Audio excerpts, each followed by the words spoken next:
មូលដ្ឋានគ្រឹះនៃការប្រកបក្បួនអានពាក្យ A B sound up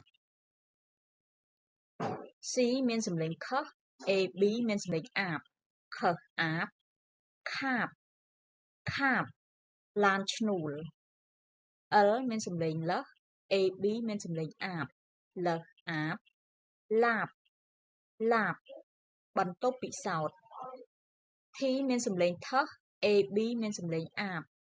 ថោះអាបថាបថាបផ្ទៀងការងារក្នុងកុំព្យូទ័រ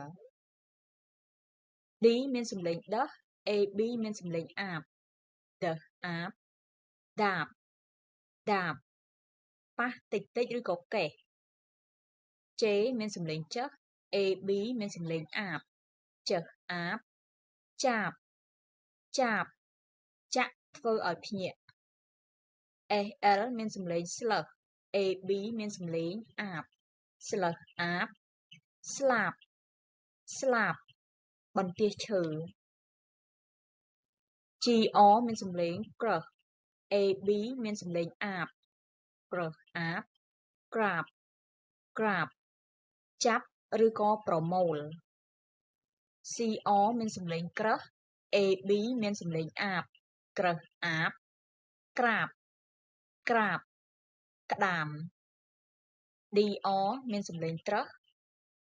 A B មានសំឡេងអាបត្រឹសអាបត្រាបត្រាបពណ៌ស្រអាប់